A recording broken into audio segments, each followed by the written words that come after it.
Merci. Je vais peut-être aller là-bas parce qu'il y a une présentation. D'abord, bonsoir tout le monde. Et lorsqu'on m'a sollicité, je n'avais pas le temps. J'ai dit, je vais quand même venir pour parler de ce qu'on appelle les MOOC, Massive Open Online Courses. Et puis en français, au niveau de l'Agence universitaire de la francophonie, on les a appelés CLOM, c'est cours en ligne, ouverts et massifs. Mais bon, le CLOM passe toujours en second lieu parce que les MOOC ont déjà pris place dans la tête de tout le monde. Et que, comme vous le savez, c'est une technologie qui est en train, plutôt c'est une méthode qui est en train de prendre son essor. Les Américains ont déjà dépassé, j'allais dire, un peu le stade de la curiosité. C'est presque un élément fondamental dans la pédagogie. Et puis le reste du monde est en train de suivre, simplement pour essayer de coller un peu à l'actualité. Alors la problématique marocaine, est beaucoup plus, j'allais dire, demandeuse de ce genre de méthode. Et je l'ai intitulé souvent, quand j'en parle évolution ou révolution. Et ma pensée personnelle, et je pense que je la partage avec beaucoup de personnes au milieu universitaire, c'est plutôt une révolution. On la commence comme une évolution, pour ne pas faire peur, et aussi pour amener tout le monde un peu à s'y atteler, à essayer de prendre ce mouvement. Mais en réalité, je vais vous en parler tout à l'heure, je pense qu'on sera obligé de changer notre méthode de travail, et surtout nous, les enseignants-chercheurs, mais aussi les étudiants. Si je peux faire une remarque, souvent quand je rencontre les professeurs de notre université ou d'ailleurs, tout le monde se plaint des étudiants. Ils disent, oh là là, mais ces étudiants, c'est plus rien, vraiment, le niveau est trop bas, etc. Et on est quand même nombreux à penser que ce n'est pas vrai. Parce qu'à chaque âge, chaque génération a ses avantages et a ses inconvénients. Et on constate en quelque sorte que cette génération est pleine j'allais dire, un peu de curiosité. Et le numérique est en train de, voilà, pour eux, ça chemine quelque chose de très naturel. Et une anecdote, un enfant de 2 ou 3 ans, on lui montre des photos, et à un moment donné, il commençait à faire la photo physique, le papier, en train de le faire comme ça, parce que il a gardé dans sa tête l'iPad ou le smartphone, puis il essaie d'agrandir la photo, il n'arrive pas, il commence à s'énerver. Et donc, voilà, ça montre que finalement, les jeunes sont en train de changer complètement d'esprit. Alors nous, il nous a demandé de suivre en quelque sorte un peu tout ce mouvement et de le prendre depuis son début. Je crois que jusqu'à présent, les pays du Sud n'ont fait qu'attendre en quelque sorte les évolutions du Nord, et puis après, on les envoie, on nous les envoie en quelque sorte un peu tout chaud, et on les fait, et on continue en quelque sorte à être un peu, je dirais, derrière, on applique ce que les autres ont appliqué. Et Internet et le numérique permet à des pays du Sud, permet à tout un chacun, finalement, de pouvoir suivre le mouvement depuis le début.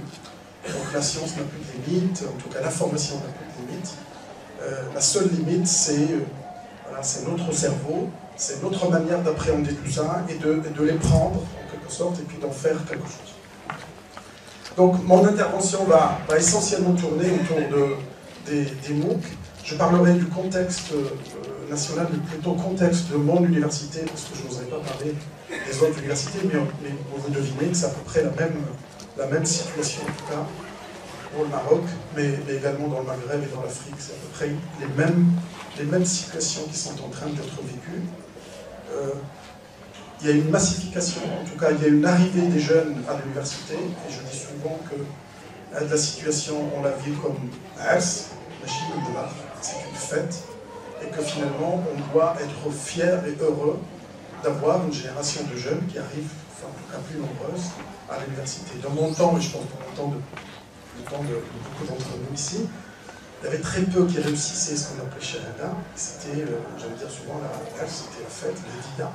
En plus, la 4e année, c'était plus qu'une fête, et le bac, c'était le bonheur de toutes les familles. Et il y avait très peu de jeunes, et c'était dans le temps 7% d'une classe d'âge de 18 à 24 ans qui arrivait à l'université. Aujourd'hui, L'année dernière, on était à plus de 16%. Je pense que cette année, on sera aux alentours de 18%, une classe d'âge 18-24 ans qui arrive à l'université.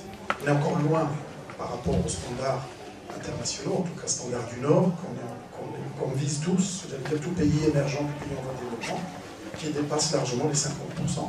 La Suède est à plus de 60%. Donc, ça veut dire que quand on parle de jeunes qui arrivent en masse dans l'université, il faut qu'on s'attende encore à beaucoup plus. Aujourd'hui, le Maroc a probablement dépassé les 630 000 étudiants dans le supérieur. Et d'ici 2020, on dépassera le 1 million. Donc ça veut dire qu'en tout cas, on va de nouveau recevoir des jeunes et on en est très fiers. Simplement, il faut qu'on puisse accompagner ce mouvement et puis qu'on puisse innover de telle sorte de pouvoir les recevoir dans de bonnes conditions. Alors,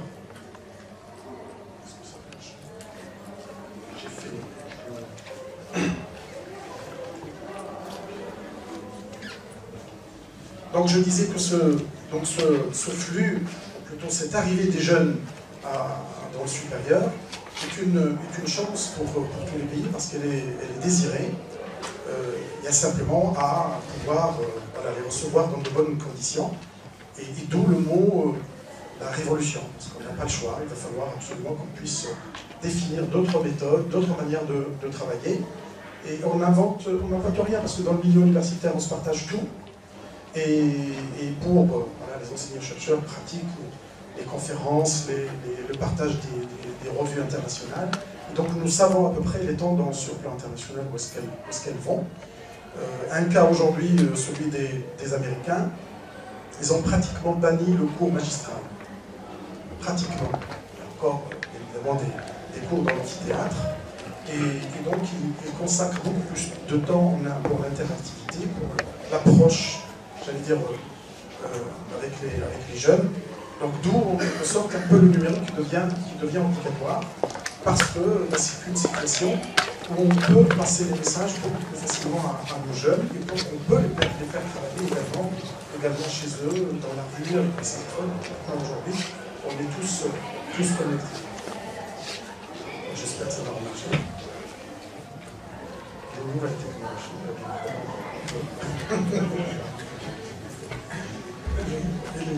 et là, dans tout ça. Et donc, bien évidemment, c'est dans cet esprit que nous avons décidé dans notre université, et c'est la première université au Maroc et en Afrique qui a choisi de mettre les MOOC au centre de son développement pédagogique. Alors, nous avons commencé de manière assez simple, du volontariat, pas d'obligation pour quiconque. Et donc on a fait quelques essais, on a fait quelques tentatives, d'abord sur le plan technologique, comment filmer un enseignant-chercheur, qu'est-ce qu'il faut mettre à côté de son image, et qu'est-ce qu'on pourrait transférer à l'étudiant de telle sorte qu'il soit le plus réactif, en tout cas pour l'attirer à rester devant le cours. Et ça n'a pas l'air de marcher.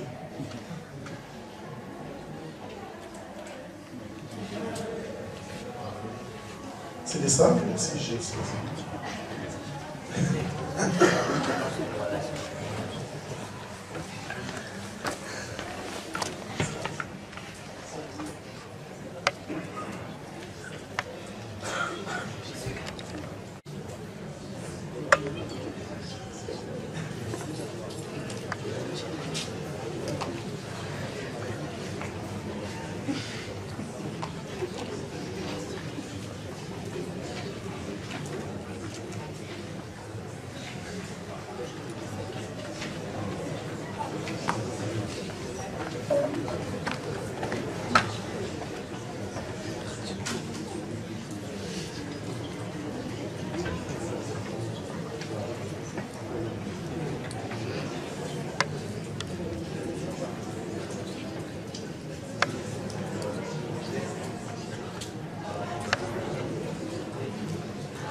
j'ai quand même récupéré le temps perdu.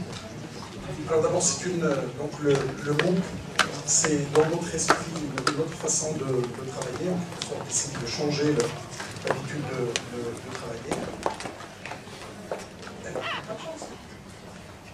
Et donc, bien évidemment, le contexte de globalisation, de besoin de mobilité internationale, etc. Parce que vous savez qu'aujourd'hui, avec le LMD ou avec le processus de Bologne, dans lequel notre pays s'est inscrit, on promeut la mobilité internationale, ça veut dire que les gens peuvent faire un semestre à l'étranger, ils peuvent réussir ce semestre, puis revenir, et ça sera comptabilisé, même si on n'est pas encore complètement dans le processus comme celui dans les universités européennes. En tout cas, on y va.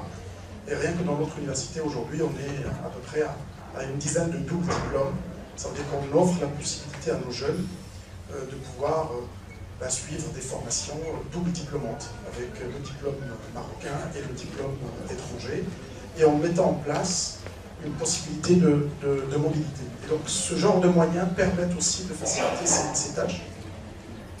En ce qui concerne tel que nous, le MOOC qu'on a pratiqué, je l'intitule souvent lorsque je suis à l'étranger, et particulièrement dans les pays riches, je l'appelle un MOOC low cost.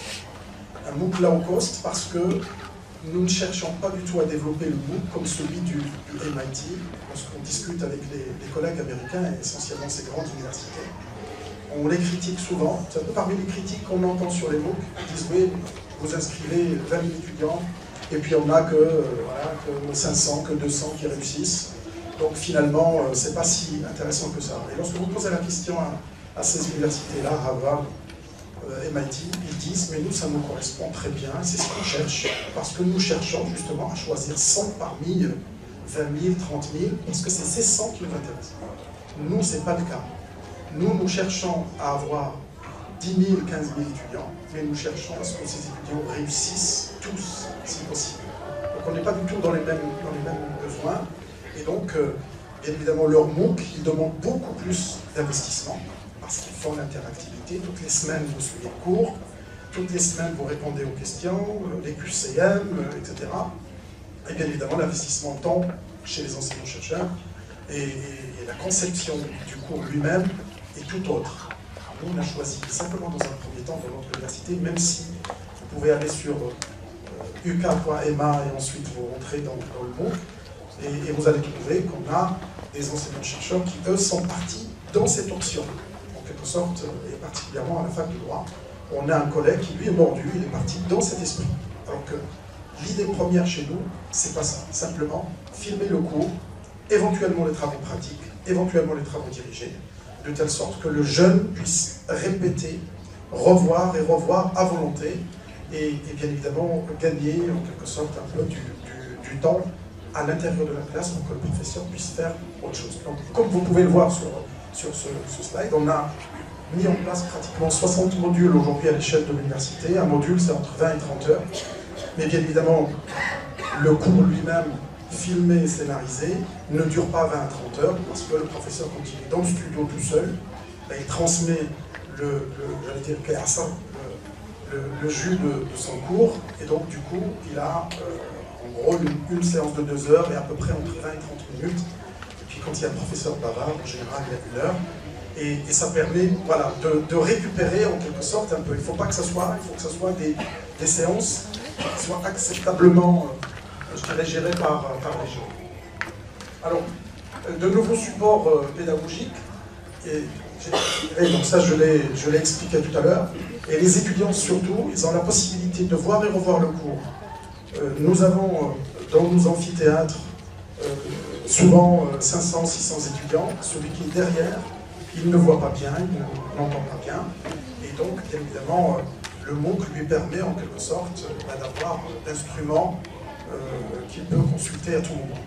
Et notre but premier, c'est que l'étudiant voit le cours avant de venir, parce que tous les modules sont prêts avant le début des cours, et il faut qu'il voie le cours. Ça permet au professeur de faire ce qu'on appelle une pédagogie inversée. Il voit le cours, il arrive en classe, et que ça peut être aussi une séance de questions-réponses. comme ça peut être, en fonction du professeur, comme ça peut être éventuellement un prolongement de ce que l'étudiant a vu déjà en cours directement chez lui. Donc toutes les options sont complètement ouvertes. Ça peut être aussi l'option que le professeur puisse diviser la séance, plutôt la classe ou l'amphithéâtre en 2 ou en 3, pour dire je voudrais plutôt avoir peu d'étudiants et consacrer plus de temps avec eux pour qu'ils comprennent encore mieux. Et c'est pour ça que je suis en train de dire, ça c'est l'évolution. Mais la révolution, c'est on change notre façon d'enseigner. Jusqu'à présent, je pense que nous tous ici, les jeunes, ils subissent encore, comme nous on l'a subi, cours, TD, TP. Et bon, cette séquence, je pense personnellement qu'elle a fait son temps, et que cette manière de travailler, je suis persuadé qu'en dans les 10 ans, c'est peut-être avant, qu'on va changer complètement de philosophie. Et vous avez, pour les petites classes, ça ne pose aucun problème parce que le professeur a la même classe, donc il lui fait cours, il peut éventuellement enchaîner. Mais lorsque vous avez une classe, ou plutôt une promotion où il y a 500 ou 600 étudiants, vous ne pouvez pas faire ça. Et souvent, vous commencez le cours et vous attendez que le professeur ait fait 2 ou 3 séances de cours pour commencer les travaux dirigés. Et souvent, les travaux dirigés, ce n'est pas le même professeur qui les fait pour tous. Évidemment, les jeunes qui sont dans les facultés à grande masse savent ça. Et nous constatons aussi que souvent, les étudiants ils vont aller souvent dans les travaux dirigés de l'enseignant qui plaît. Et donc on voit des chaises se balader dans nos universités, parce que dans la salle telle, il y a j'allais dire, la star plutôt que dans une autre classe. Et donc nous cherchons par ce biais à ce qu'il y ait une égalité, en quelque sorte, de chances d'apprentissage, de telle sorte que le cours soit transmis à tout le monde de la même manière, et qu'il y ait une équipe pédagogique. Il y a malheureusement, voilà, il y a des gens qui sont plus artistes que d'autres, qui peuvent plus vendre, en quelque sorte, un peu la leçon, et puis d'autres, ils peuvent travailler, j'allais dire, en temps masqué, de telle sorte de pouvoir améliorer le cours. L'idéal, ça serait ça. L'idéal, c'est une équipe pédagogique qui se met en place, et ça peut être national, comme ça peut être juste à l'échelle de l'université, comme ça peut être international, comme ce qu'on est en train de tenter de faire aujourd'hui avec d'autres pays dans le cadre de l'AIF, de la Confédération de la francophonie. Alors, nous avons aussi donné la possibilité, avec ce qu'on a fait jusqu'à aujourd'hui, des DVD, parce que des DVD ou des clés USB. Mais nous faisons confiance aux étudiants. On l'a fait, mais ça n'a pas eu beaucoup de succès. Donc on a fait quelques centaines de DVD qu'on a donnés, mais en réalité les étudiants sont capables d'aller chercher le cours et le télécharger comme ils veulent, parce que nous avons utilisé l'outil YouTube de telle sorte à ce qu'on gère moins, en quelque sorte, un peu la masse d'informations, la masse de vidéos. Et donc les jeunes, ils arrivent à télécharger directement. En tout cas, on a fait dans la première mouture, on a fait les DVD de telle sorte que le jeune puisse aller le faire chez lui dans un cyber, comme c'est le cas pour pas mal d'étudiants.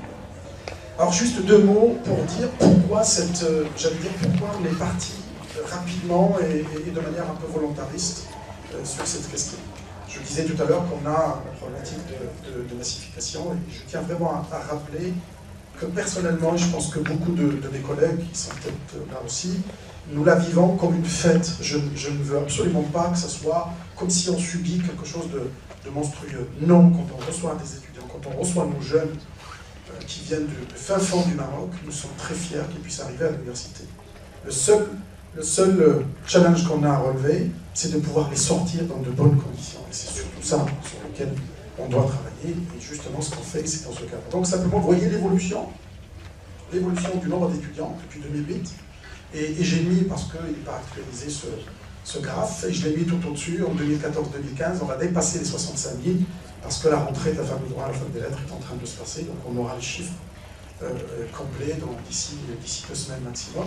Donc vous voyez le nombre de places également, donc on est aujourd'hui à 45 000. Donc de toute façon, notre université, d'ici 2020, on sera probablement 90 000 étudiants. Donc probablement, je dirais, le flux d'étudiants continue, mais le nombre de places physiques ne suivra jamais, parce que de toute façon, il y aura une inflexion après 2020, et qu'il faut être, je dirais, il faut bien gérer et pas dépenser l'argent pour rien, même si, vous le savez probablement, on aura un nouveau campus dans les prochaines années, le concours d'architecte va sortir probablement d'ici la fin du mois, au mi-novembre, pour les 165 hectares de Tamansourt, où on aura un vrai campus à l'image de ce qu'on peut trouver à l'international. Mais ceci ne suffirait pas.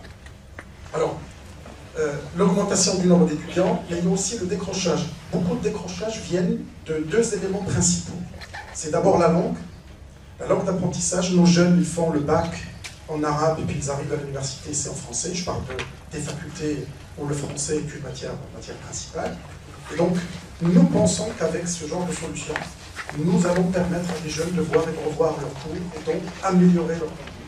Alors, nous avons initié aussi un travail avec Télé5 pour essayer de sous-titrer, parce que nous savons que lorsque nous écoutons, nous regardons un film et la langue n'est pas bien acquise, le sous-titrage permet d'assimiler encore plus la langue. Et bon, nous savons que c'est un effort supplémentaire et qu'on essaye de le faire au fur et à mesure, un peu qu'on puisse un peu récupérer nos moyens. Donc les difficultés linguistiques, j'en ai parlé, le faible taux d'encadrement.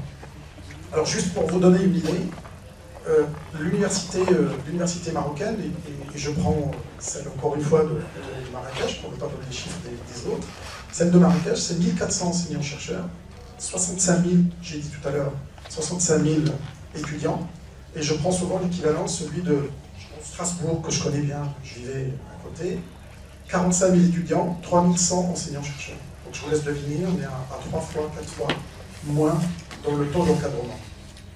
Donc de toute façon, même si aujourd'hui, j'allais dire, mon ministre m'écoute, ou plutôt notre chef de gouvernement nous écoute, il va nous donner 3000 postes tout de suite, on est incapable de les trouver, et puis de les digérer. C'est pas si évident de pouvoir avoir tout ça. Et puis de toute façon, notre pays n'a pas le choix, parce qu'il faut quand même qu'on se mette dans la tête qu'on n'aura pas ces postes d'enseignants-chercheurs. Et ce qu'on disait sur Taleb Ziyad Bahram et comment la l'inverse, de toute façon, on n'a pas le choix que d'innover. On n'a pas 36 solutions. Et donc, cette solution est parmi d'autres, parce qu'il n'y a pas que ça. Mais en tout cas, on devrait absolument réfléchir à des méthodes et non pas attendre de nouveau à ce que ça nous tombe sur la tête. Alors, je passe sur le reste, vous les connaissez. Nos étudiants, en tout cas, dans les universités marocaines, et particulièrement la nôtre, nous avons un tissu, je dirais, le tissu économique, en tout cas, les étudiants sont issus de milieux modestes, défavorisés, et que nous cherchons absolument à ce que ce taux de réussite augmente, à ce que cet apprentissage soit amélioré pour qu'ils puissent s'en sortir, comme nous d'ailleurs. Alors, nous l'avons inscrit, je dirais, ce développement des MOOC, nous l'avons inscrit au niveau de la stratégie de notre université en 2013, et que, bien évidemment, nous avons tout de suite décliné, et nous avons fait une priorité pour les étudiants, plutôt pour les facultés à accès ouvert, faculté de droit, faculté des lettres, faculté des sciences, polydisciplinaires en particulier. Et donc, c'est là où on a mis l'accent. Le but est d'avoir 400 modules, et aujourd'hui, nous avons 60. Alors, bien évidemment, l'inertie vaincue, parce que lorsqu'on a démarré l'initiative, d'abord, il n'était pas assez connu dans le milieu des enseignants-chercheurs, et puis en même temps, lorsqu'on veut filmer et donner son image, etc., il y a une appréhension. Donc, on attend d'abord de voir un peu comment ça se passe, même si souvent je dis à mes collègues que de toute façon les étudiants, et ils sont tous là probablement, même s'ils vont filmer, il y en a qui ont peut-être déjà mis leur smartphone, leur iPad, ils sont en train de nous filmer. Donc de toute façon les étudiants, ils filment. De toute façon, je dirais, le cours qu'on fait dans un amphithéâtre, l'image, on ne la gère plus. Et je vois la jeune de prendre des photos ou de filmer. Et donc, bien évidemment, je préfère à ce que cette image soit protégée, cette image soit faite dans un studio, de telle sorte qu'elle soit, j'allais dire, l'enseignant-chercheur, quand il filme, quand il fait son cours, on ne le met sur le site web que lorsqu'il est d'accord. Et ça veut dire qu'il va aller le revoir avec ses collègues, avec sa famille, et ensuite, on le met à disposition. Et une fois qu'on l'a mis à disposition, nous, on a choisi ouvert au monde entier. Jusqu'à aujourd'hui, elle me dit que je on a aujourd'hui plus de 2 millions de visites sur notre site internet, sur bien évidemment nos étudiants, et donc 20% qui viennent de l'étranger, essentiellement de l'Afrique, mais on a trouvé aussi même dans d'autres pays dans le Nord. Alors, qu'est-ce que je voulais dire? Alors, on a plusieurs studios aujourd'hui pour filmer, mais le professeur peut filmer directement sur son ordinateur, s'il a une webcam, il peut le faire sans aucune difficulté. L'objectif, c'est rester avec des cours ouverts à tous, et puis, bien évidemment, amener les collègues, les enseignants-chercheurs à changer de méthode. J'ai dit tout à l'heure l'apprentissage, la méthode inversée, l'apprentissage, plutôt la pédagogie inversée, les images. Simplement, voilà le type de... Mais vous pouvez y aller, uca.ma, uk.ma, Université Radélienne, avec les abréviations.ma. Et puis vous allez voir, nous avons des travaux pratiques où les jeunes peuvent les voir avant de venir, ce qui simplifie la tâche pour le prof, mais aussi pour l'étudiant. Nous avons des travaux pratiques que des fois des étudiants ne peuvent pas manipuler. Si vous pouvez trouver une dissection au milieu, vous pouvez trouver de toutes sortes. Vous pouvez trouver des gens qui ont fait du droit, des maths, de la physique, un peu de tout, même des études islamiques. Et vous allez voir, vraiment je vous conseille d'aller voir, même si voilà, vous ne partagez pas, vous allez être surpris par la qualité de nos enseignants-chercheurs. Et ça a révélé, j'allais dire tout à l'heure, je disais qu'il y a des artistes, mais ça révèle aussi beaucoup d'artistes lorsqu'on voit les films. Et quand la peur surtout est vaincue. Alors vous voyez les chiffres, hein, ce que je vous ai dit tout à l'heure, les chiffres un peu de visite de ce qu'on a eu. Et puis je vais voilà, aller un peu plus vite. Donc, repenser l'éducation autrement, on a une génération qui est connectée, on doit en tenir compte. Et que, bien évidemment, ces jeunes doivent absolument nous imposer le rythme qui doit être aujourd'hui. Alors concrètement, nous avons mis des salles libre-service, donc c'est en train de se mettre en place tout de suite à la rentrée, 1000 PC, en gros répartis sur ces facultés à grand flux, et de telle sorte que l'étudiant vient juste avec son écouteur, et puis qu'il se positionne devant l'écran, puis qu'il puisse regarder. Il y a aussi des modules de langue, et puis qu'il puisse voilà, améliorer sa compréhension. Il peut aussi avoir son smartphone, on a le Wi-Fi dans un certain nombre d'établissements, de telle sorte pour pouvoir aussi se connecter. Et puis, on est en train de numériser tous les professeurs de l'université, donc d'ici 2 ans, 3 ans, tous les professeurs chez nous doivent avoir leur portable, et donc, bien évidemment, aussi, peut-être changer l'esprit dans l'amphi, de pouvoir travailler autrement. Voilà, je pense que je vais arrêter là, et je vous remercie si j'étais là. Merci.